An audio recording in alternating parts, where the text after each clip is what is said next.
opinião dos nossos convidados é de inteira responsabilidade deles e não corresponde necessariamente à linha editorial da Brasil Central. Olá para você que nos acompanha, muito obrigado pelo carinho dessa audiência extraordinária que cresce a cada dia. Cresce porque você participa, você interage conosco e é por isso que nós temos mais de 50 milhões de visualizações nos nossos debates apenas no YouTube. Isso sem contar com os cortes, com outras redes que fazem com que o TBC Debate seja um dos programas mais assistidos do Brasil, especialmente na internet. Hoje a segunda parte do programa que tem o seguinte tema: o poder do STF ultrapassa a Constituição? O poder do STF hoje ele é exagerado? Hoje os ministros mandam mais do que a Constituição? Na prática, é claro, porque existe a diferença entre teoria e prática, evidentemente. Para continuar falando sobre esse tema, dois notáveis especialistas com posições antagônicas. Doutor Elton Marinho é advogado, é de direita, é da direita raiz. Seja bem-vindo, tudo bem? Não sei se é da direita raiz, mas é... É da direita Nutella, então? Não, eu não sei se é raiz, porque infelizmente no Brasil hoje, alguns meios de comunicação, ele extinguiu a direita, né? Aqui nós temos o progressismo e a extrema-direita, né? Qualquer posição que você se manifesta contra a linha progressista, você já é intitulado de extrema-direita, fascista, xista, ceticista, eletricista. Então, assim, agora, verdadeiramente, eu sou uma pessoa que voto com a direita, acredito nos princípios que regem a liberdade de mercado, a liberdade da economia, menos Estado, mais oportunidade para as pessoas. Sou contra o aborto, sou contra as drogas, sou contra algumas coisas que as pessoas falam que é política. Isso para mim não é política, isso é um abuso contra a lei de Deus e a lei dos homens.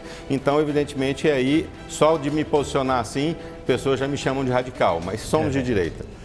Doutor Júlio Anderson é do PT, é progressista, é de esquerda. Tudo bem? Seja bem-vindo. Obrigado, Rafael. Mais uma vez, eu quero agradecer a audiência dos telespectadores aqui dessa importante emissora de televisão, que é a TBC. Cumprimentar o doutor Elton Marinho, que foi meu professor na PUC. É uma honra muito grande, uma alegria muito grande estar aqui debatendo esse programa com vocês, e eu sou de centro-esquerda, tá? Sou centro-esquerda. O que é uma pessoa de centro-esquerda? Olha, eu acredito na livre concorrência, não acredito em comunismo, não acredito, isso é um fantasma que não existe mais, o mundo já superou o socialismo, mostrou-se uma experiência fracassada, mas eu acredito na social-democracia. O senhor é um progressista Nutella, então é isso? Não, eu sou de centro-esquerda porque eu acredito que é possível haver concorrência, ter um bom capitalismo com a concorrência, com uma livre iniciativa, mas com distribuição de renda. É possível tributar os mais ricos e promover políticas públicas que possibilitam as pessoas a ter uma qualidade de vida melhor, com distribuição de renda. É assim que se faz, por meio de política pública. Uma boa definição. Olha só, o ministro Alexandre de Moraes reclama que magistrado só pode dar aula e palestras. Vamos acompanhar. Nos últimos 5 anos, a família do ministro do Supremo Tribunal Federal, Alexandre de Moraes, desembolsou 23,4 milhões na compra de imóveis com todas as operações quitadas à vista. É no Pix mesmo, né? No caso não foi dinheiro vivo, mas é o seguinte: faz um Pix de 12 milhões aí que eu vou te vender uma casa. E o COAF não viu isso. O COAF não. O COAF, nesse aspecto aí, ele ficou quietinho. Ele só vê aqueles 5 mil reais que eu vou sacar em dinheiro. Pois é. E aí eu tenho que escrever um relatório para o banco explicando para que eu preciso dos 5 mil reais em dinheiro. Esse eles veem. Exatamente. Vamos acompanhar então o que disse o ministro, fazendo uma reclamação, dizendo que a vida de ministro do STF é difícil, porque só pode dar aula. Acompanhe. O magistrado não pode fazer mais nada na vida. Só o magistério. O magistério pode dar aulas, pode dar palestras. E como o magistrado só pode dar aulas e só pode dar palestras, passaram a demonizar palestras dadas por magistrados. Todas as carreiras podem, ser sócio de comercial, inclusive atuando, podem exercer em outros horários outra atividade. O magistrado não, pode dar aula e pode dar palestras. Por falta do que criticar, daqui a pouco também a má-fé vai para quem dá aula nas universidades. Senhor ministro, discordo do senhor. Ministro do STF pode ter esposa, né, que advoga ganhando 129 milhões, pode andar de jatinho, pode dar entrevista, pode ter amigo banqueiro, pode muita coisa. Ou eu estou errado, doutor Elton?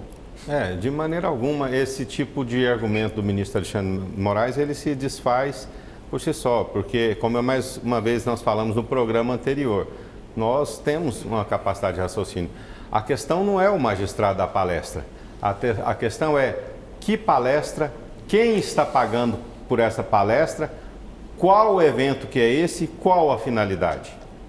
Só para você, Rafael, eu acredito que só de olhar assim, eu sou bem mais velho que você.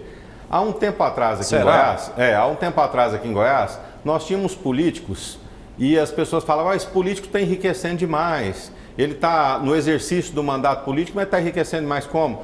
Aí o político fala, não, eu sou político, sou produtor rural. Aí tinha um leilão, esse político levava lá um bezerro todo desconjuntado lá no leilão, e aí no leilão, e esse político era chefe de algum poder aí lá no leilão, aquele bezerrinho lá que valeria lá 4, 5 mil reais, era vendido por 3 milhões.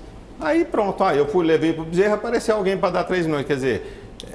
Legal? É legal? É legal. Alguém foi lá e pagou. Mas o que estava por detrás disso, né? Então, da mesma forma, o ministro pode dar palestras, mas o ministro dar palestra para discutir o Brasil na Inglaterra, um evento patrocinado pelo Banco Master, que paga avião, paga hotel de luxo, paga encontro para degustação de uísque Macallan, num dos lugares mais exclusivos de Londres, e fumar charuto, que deve custar lá uns $2.000 cada charuto, e confraternizar, e ainda com outros ministros, com o chefe do Ministério Público, com o diretor-geral da Polícia Federal, isso é uma vergonha, gente. Por que essa palestra? Quer discutir o Brasil, você vai lá para Londres fazer um evento, que só essa reunião, pelo que foi divulgado na imprensa do uísque e do charuto, parece que ela ficou em torno aí de 6 milhões de reais, o patrocínio dela. Por que alguém ia patrocinar um ministro para ir tomar um uísque lá na Inglaterra para falar, não, eu fui lá para dar uma palestra? Vamos e convenhamos, me respeita, que a gente aqui também não, né? Então, o ministro pode dar palestra? Pode, mas qual o interesse? E veja bem que no Supremo Tribunal Federal, se eu não me engano, não sei se na ministra Ellen Grace ou aquela ministra do Rio Grande do Sul, a Rosa Weber, já havia se discutido isso, que as palestras não poderiam ser cobradas. Então, assim, não adianta querer fazer de vítima, não, é porque é só, né? A vida tá difícil para eles, a coisa né? não é assim, né? Uma vez há uns 20 anos atrás, eu fui fazer uma audiência no juizado criminal, onde um menino de 17 anos, ele matou um outro rapaz à facada, porque olhou para a namorada dele. E lá o juiz mandou apreender o menor, e aí ele era muito forte, os policiais colocaram a algema nele. E aí eu via a família e a avó daquele menor infrator chorando e gritando, não põe a algema no meu neto, não, só porque ele deu uma facada no cara. Quer dizer, só porque o neto dela deu uma facada e matou um outro rapaz, uma facada no pescoço, não põe a algema nele não. Então o ministro fala assim, estão brigando comigo porque eu vou fazer palestra. Não. A discussão é que palestra que é essa? Quem pagou por ela? Esse é um preço numa palestra? Levar um avião fretado daqui lá para Londres e fazer uma reunião na babesca daquela, para o desfrute de uma coisa tão... Chega a ser até piegas, né? Para tomar uísque, fumar charuto no lugar mais requintado de Londres.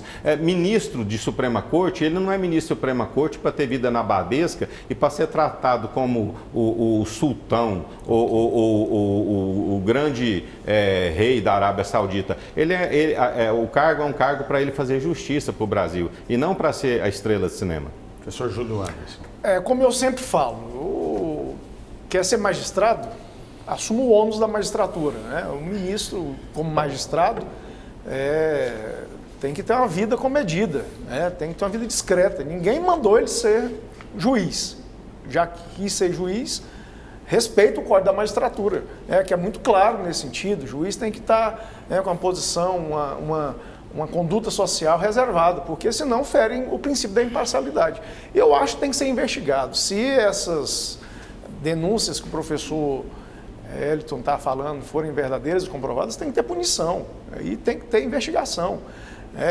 E é muito suspeito, de fato, um funcionário público comprar quantos imóveis em dinheiro vivo? 23 milhões e alguma coisa.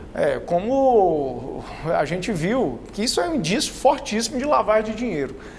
Eu atuo no campo do direito tributário, sei que o crime organizado, a corrupção, uma das formas de lavagem de dinheiro prioritárias é a compra de imóveis e também com igrejas. São as duas. Hoje a forma mais fácil de se lavar dinheiro é com igreja e com compra de imóveis. Muito suspeito, qualquer funcionário público, como por exemplo a família Bolsonaro, pelo que se apura, comprou mais de 51 imóveis com dinheiro vivo. O atual ministro, o senador Flávio Bolsonaro, comprou uma casa em Brasília de sei quantos milhões de reais. Como que um funcionário público consegue comprar uma mansão? É um bom questionamento, isso para todo mundo, isso tem que ser investigado. Tá? A gente está falando, o senhor falou da postura, de ministro do STF, de políticos, etc, etc. Houve uma polêmica muito grande, porque a Janja, que é chamada pelo Lula de Janjinha, fez uma carne de paca na Páscoa pro Lula. O que o senhor acha disso? Eu não vejo um problema nenhum. Qual o problema de comer uma carne de paca? Eu já comi carne de várias caças, mas desde que não seja ilegal, não tem problema nenhum. Eu, por exemplo, comi peixe. Eu sou católico e a tradição da minha família é comer peixe na sexta-feira santa. Eu, pelo menos, comi peixe, mas cada um tem sua religião, tem sua fé. O senhor é a favor de comer paca, então? Não, cada um come o que quiser. Quem quiser comer bicho podre, que coma. Eu não estou nem aí. Houve crítica demais em relação a isso, Eu não vejo problema. Se a caça não foi legal, não vejo nenhum problema comer carne de paca. Se não for, não tiver nenhuma ilegalidade. Se não for, não vejo nem moralidade, eu não vejo. Por quê? Qual o problema de comer uma carne que comer um bife? Qual que é a diferença?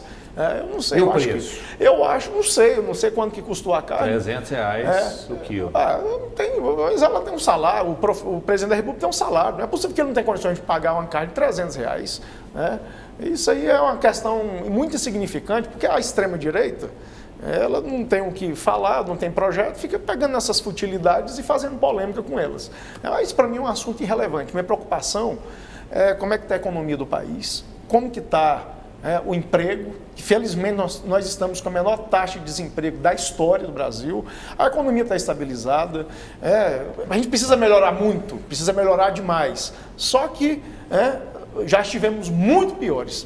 Minha preocupação é com a economia, é com a carga tributária, que infelizmente nós temos um sistema tributário feito para cobrar dos mais pobres, deixar os ricos de fora, um sistema que precisa ser melhorado, que a reforma que teve, ela foi muito discreta, foi muito pequena diante do gigantismo carnaval tributário que a gente tem aqui. Esses assuntos que eu estou preocupado. Com corrupção, que precisa ser combatida, porque a corrupção é um problema sério para o país, sempre foi, continua sendo, e espero que um dia a gente supere. Paca é bobagem, então. Não, claro, para mim é uma bobagem, é um assunto de menor importância, de menor significância. Eu não chamo de bobagem, porque o exemplo do presidente da República é um exemplo que vai difundir a vontade e a possibilidade e a pessoa se sentir autorizada a comer paca nas regiões do Amazonas, Mato Grosso, porque se o presidente pode, o chefe do executivo ele tem que entender que ele tem que dar exemplo. Agora eu quero saber onde estão os protetores dos animais nessa hora. Se fosse o Bolsonaro, vamos ser sinceros, para mim é uma bobagem também. Que eu queria falar. Eu concordo com você, eu já passo para o senhor. Já passo para o senhor só para a gente bater essa bola. Agora, se fosse o Bolsonaro, o mundo iria cair. Os protetores dos animais iam estar lá falando, é um absurdo. Porque o dia que ele andou no mar ali, que ele teria importunado a baleia jubarte, Quanto caiu sobre ele, teve propósito, imagina outra você bobagem. comer esse carne de Não, paca. isso é outra Pois é. bobagem. Eu nunca repercuti esse tipo de assunto. Eu também acho tudo isso uma bobagem. O Bolsonaro, Mas, quando enfim, esfarinhava a boca ali, que o povo fazia aquela repercussão negativa, eu nunca comentei, isso é um assunto Bolsonaro tomava leite branco, falava assim, é um gesto em homenagem aos nazistas. Eu nunca. Não, isso aí já é uma situação muito diferente. Veja Você homenagear nazistas. Não, porque de sério, ele tomou leite. Não, Ele isso aí tomou um leite não, isso puro aí lá é- e falaram que ele tinha ligação com o nazismo. Não, isso Rafael, aí- veja bem, você não é neném. Isso é só uma cortina de fumaça. O presidente Lula sabia o que ele estava fazendo. Eles enfatizaram a palavra paca várias vezes, ele e a Janja ali. Isso é uma cortina de fumaça. É porque enquanto você discute se o Lula está cometendo ou não um crime ambiental em comer uma carne de paca, que é um crime que dá de 6 meses de detenção, né? Ninguém está discutindo que o filho dele estava recebendo 300 mil reais por mês, mais 25 milhões do dinheiro roubado do INSS. São 120 bilhões de reais. 120 bilhões de reais de dinheiro roubado do INSS, sendo que desses 120 bilhões, 12 bilhões eram de crianças com microcefalias e crianças inválidas. Dinheiro que serviu para pagar o careca do INSS, pagar camarim no show do André Bocelli, no MRV Arena, em Belo Horizonte, onde a senhora Gleice Hoffmann e o Zeca Dirceu foram lá tomar champanhe assistindo o André Bocelli, num camarim pago com dinheiro do careca do INSS. Esse tipo de deboche, gente comprando carro de 1 milhão, comprando não sei quantos carros de 1 milhão, 2 milhões, 1 milhão e 500, escondendo em garagem em Brasília. Isso tudo é uma cortina de fumaça para não ver que foi colocado no IBGE um diretor, um presidente do IBGE, que simplesmente um homem que está fraudando todos os dados oficiais que podem prejudicar o Brasil, inclusive os servidores do IBGE de carreira, pessoas com doutorado, que sabem fazer gráficos de economia, emprego e tudo mais para mostrar a realidade do Brasil, todos foram abandonando os cargos. Por quê? Porque este apadrinhado político do presidente da República está impondo uma nova metodologia para mascarar a tragédia da economia do Brasil, o desemprego, a terrível condição da situação da família brasileira que está empobrecendo em larga escala. Isso é tudo, porque se a gente ficar discutindo a paca, ninguém vai discutir que esse governo está envolvido em todas as situações de escândalo, inclusive o Banco Master, né, com INSS e tudo mais, escândalos de roubo, que a gente pensa assim, não tem, quando foi o Petrolão, 50 bilhões, fala, não tem nada mais que isso. Agora o INSS, o roubo do INSS já passou dos 120 bilhões. Então fica nessa cortina de fumaça, aí o Lula, eu acho que o Sidônio deve orientar ele joga aquela frase ali, eu estou aqui comendo paca, nós vamos passar 15 dias falando da paca e ninguém fala mais que o filho dele tinha que estar na cadeia. Você está entendendo? São situações que a gente tem que tomar muito cuidado para não desviar a atenção. Mas o que não tira a gravidade do exemplo do presidente da República, comendo um animal silvestre, ele poderia ter explicado, esse animal aqui é de criatório, foi comprado, ela é legal, tudo mais. Mas não, só fala que está comendo a paca, por quê? Porque gera. Então isso tira. Aí a gente não discute o Banco Master, a gente não discute as 5 reuniões secretas que ele, presidente Lula, fez junto com Guido Mantega, junto com o ministro da Economia, que é o Haddad, junto com o Jacques Wagner e o ex-governador da Bahia, que agora é ministro do Lula, que me falhou a memória aqui o nome dele, né, para discutir o quê? Para reunir o quê? O que eles estavam querendo? Então, essas coisas realmente têm que ser investigadas, têm que ser levadas a sério, mas num país onde a Polícia Federal abre inquérito e manda intimar o presidente da República, porque ele passeou de jet ski perto de uma baleia jubarte. E aí um presidente fala que comeu, ainda filma, comendo uma carne do animal silvestre que é proibido, né? Eu não vi até agora, talvez você pode me corrigir, eu não vi nem o Alexandre de Moraes, nem o Flávio Dino, nem o Toffoli dar 24 horas para o presidente Lula se explicar por que ele comeu carne de paca ou se essa paca era legal. Eu não vi a ministra Marina abrir a boca, né, a defensora da ecologia brasileira, eu não vi ela abrir a boca, ela está muito escondida. Eu não vi nenhum ministro do meio ambiente do Brasil, eu não vi nenhum protesto. E eu não vi por parte dos grandes defensores, aquele ex-ministro do meio ambiente que defende a maconha, aquele lá do Rio de Janeiro, eu não vi uma nota.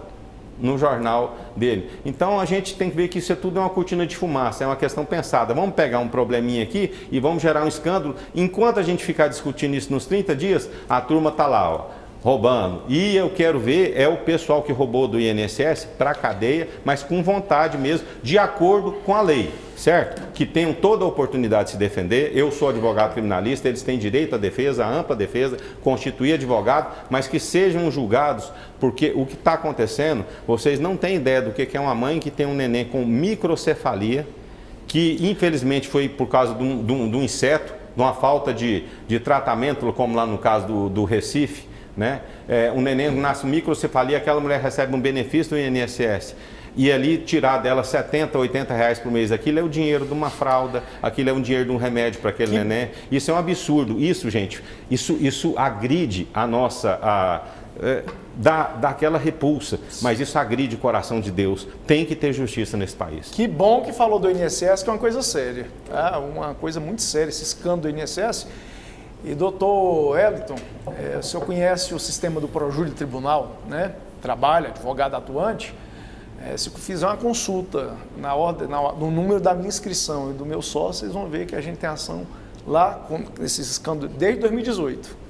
Desde 2018. Parabéns, professor. Que o INSS tem. Eu tenho mais de 3.000 ações no escritório de pessoas aposentados, pessoas que têm aposentadoria, que têm benefício por prestação continuada, pessoa deficiente, que não pode sobreviver, que não tem condição de trabalho, recebe esse benefício e está lá sofrendo todos os dias, um monte de associações retirando dinheiro dessas pessoas, isso desde 2018. E passando livre, leve e solto. Uma portaria do governo anterior, do governo Bolsonaro, permitiu que fosse descontado por um simples autorização de vídeo, de áudio. Você imagina um aposentado analfabeto fazendo uma autorização de áudio, uma assinatura digital, não sabe nem o que é isso. E felizmente, a Polícia Federal, agindo com liberdade, desbarateou essa quadrilha. E tem que ser investigado todas as pessoas, todo mundo. Se o filho do presidente tem algum envolvimento, parece que quebrou o sigilo, teve uma quebra do sigilo fiscal bancário do filho do presidente. Não sei, parece que... A movimentação financeira foi alta, inclusive. Mas é empresário, 19 milhões não é essa movimentação tão gigantesca. Parece que não achou nada. Pelo que se mostra, não achou nada. Agora, 19 se achar... milhões para o pai dos pobres, para o filho é empresário. Para o irmão dos pobres também. Pois é pouco? Não, para um empresário. Aqui em Goiás é um empresário pequeno. Em Goiás tem empresários muito mais gigantescos que essa movimentação. Mas por que ele fugiu para a Europa? Não, pelo que eu sabia, ele não fugiu. Mora no Brasil, é brasileiro. E agora tem que ser investigado. Por que ele não volta para o Brasil? Tem que ser investigado. Deve ter negócio para lá, agora tem que ser investigado. E tem que, não pode perdoar ninguém. Desculpa, professor. Desde 2002, os senhores do PT estão falando, quando tem alguma corrupção, e são muitos os escândalos de corrupção, a frase é só essa, tem que ser investigado. A polícia está fazendo o papel. A Polícia Federal está investigando. Ela tá fazendo no o papel nosso dela. governo a gente investiga. Está fazendo o papel. Mas então tem que parar de cometer corrupção, professor. É melhor dizer o seguinte, nós paramos de cometer corrupção, então a Polícia Federal não bate na nossa porta. Olha, bate. Seria melhor, bate, né? tanto bate que tem pessoas do PT que são condenadas. Tem o José Disseu, o José Genuíno, que são condenados. Que são criminosos, mas condenados. São heróis dentro do PT. Não, eu não vejo. Puder fazer uma estátua. Não vejo. Se pudesse fazer, muita gente faria estátua. Pois eu não José vejo Dirceu, nenhum criminoso. A pessoa que tem sentença penal condenatória, transitada em julgado, é bandida. Seja lá quem for. No PT tem. É bandido. Assim como Bolsonaro é bandido porque tem uma sentença penal condenatória transitada em julgado. José Dirceu é bandido? Bandido. Assim como o presidente do PL. Condenado mesmo escândalo que José Dirceu do Lula é bandido? Não tem sentença penal condenatória transitada em julgado, porque a Constituição Federal é muito clara.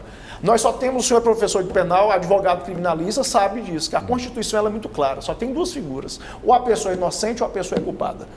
Você só é culpado se tiver uma sentença penal condenatória transitada em julgado. Lula hoje é ficha limpa. Quem não tem sentença penal condenatória transitada em julgado, de acordo com a garantia constitucional que todos nós temos, um direito fundamental, a pessoa é inocente. Nós não temos outra figura no país. A Constituição Federal é muito clara com relação às garantias individuais, direitos fundamentais, inclusive cláusula pétrea.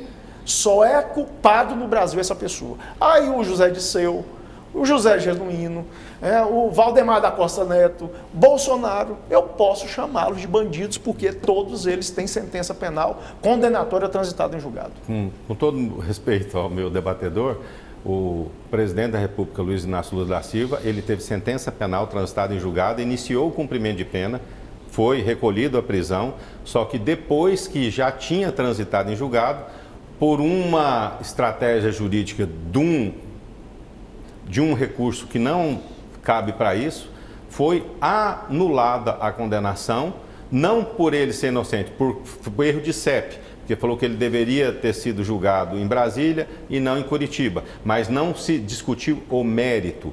A condenação e o mérito foi discutido, rediscutido, até no STJ, e foi transitado em julgado e ele cumpriu pena. A anulação não se deu porque a condenação dele era injusta.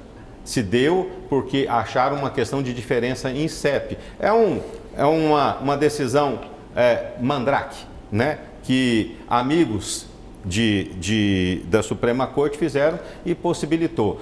E dentro desse raciocínio também, o Zé Dirceu não poderia ser chamado criminoso porque ele foi agraciado com a anistia pela presidente Dilma Rousseff, né? E aí foi anistiado e foi colocado na rua. Mas são situações que a gente tem que colocar, que quando eu me coloco e quando eu sou apresentado como uma pessoa de direita, eu não estou aqui para vender e alugar os meus princípios, e nem o professor Júlio Andes, de maneira nenhuma. Nós temos nossos princípios, nós somos brasileiros, nós dois acordamos, temos que ir trabalhar, temos que advogar. Eu não leciono mais, o professor Júlio Anderson ainda é um dos melhores professores do Brasil. Nós temos que pagar nossas contas, temos que pagar nosso boleto, assim como você que está em casa. A gente jamais vai negociar e vender os nossos princípios. E dentro dos nossos princípios a gente vê que há uma severidade da justiça, e aqui eu faço uma crítica muito séria ao Ministério Público Federal, há uma severidade, há uma vontade de fazer justiça muito grande, ou pelo menos de processar do Ministério Público Federal e aceita na Suprema Corte quando se tratam de réus da chamada linha de direita, e uma passação de pano e um deixa para lá, eu vou ver. Eu não tive tempo de analisar quando se trata de situações que podem envolver a ala progressista, ou a chamada esquerda do Brasil, e o que é pior, situações agora que podem envolver ministros da Suprema Corte. A gente vê o chefe do Ministério Público Federal, da Procuradoria da República, agindo verdadeiramente com uma indisposição jamais vista, que não era quando o Bolsonaro andou de jet ski na Baleia, ou todo dia, né? Hoje ele tossiu, ou o filho do Bolsonaro faz um discurso lá nos Estados Unidos, o ministro dá 48 horas para o Bolsonaro explicar, né, aqui na casa dele preso, o que o filho dele, que está lá há quase um ano lá nos Estados Unidos, falou. Quer dizer, é uma excrescência, e você vê, e todo mundo vê, que há uma vontade, né? A mesma pessoa, são dois pesos e duas medidas. Para o lado de cá, eu trabalho e trabalho ligeiro, mas quando pode pegar os meus coleguinhas, os meus amigos, ou as pessoas que eu tenho, vamos falar assim, que eu tenho simpatia com elas, não, agora eu não tive tempo, a coisa não é assim, não, vamos ver, aí tem que se respeitar e tem que ser garantista, não, vamos dar uma oportunidade. Então, esse tipo de situação vai ficando muito visível, e esse é um sentimento que você vai na feira da Vila Nova agora domingo, ou você vai aqui no CEPAL, ou então aqui no Parque das Laranjeiras, você vê que o rapaz da banca da farinha, ele pensa a mesma coisa, não é questão de discussão aqui, nós que somos advogados ou pessoas que militamos no direito, como eu falei, do vendedor de laranja, daquele carrinho de laranja que fica ali na porta do Terminal Isidora, a pessoa com mais títulos acadêmicos do Brasil, todas estão tendo a mesma sensação. A gente tem que corrigir o Brasil. Vou copiar aqui aquele grande jornalista Boris Casoy. Tem que passar limpo. A gente tem que fazer alguma coisa, tem que moralizar. E moralizar não é bate de um lado e alisa do outro. Moralizar é haja com a mesma severidade, ou então haja da mesma forma com os dois lados. Infelizmente o tempo acabou. O doutor Elton Marinho, advogado, que me presenteou com um livro, Código de Processos Sobrenaturais. Ousado o título. Muito obrigado pelo presente, pela dedicatória. Muito obrigado pela sua participação. Agradeço, muito obrigado, Rafael, que Deus te abençoe, que Deus abençoe a Televisão Brasil Central. Professor Júlio Anderson, o senhor sabe que o senhor mora no primeiro andar, no apartamento 103B do bloco C do meu coração, no Paga Aluguel. Pessoa muito querida, muito obrigado a todos vocês, é você que está aí na sua casa, pela paciência e a honra de deixar que nós entrássemos no seu lar para a gente estar debatendo com você. Muito obrigado.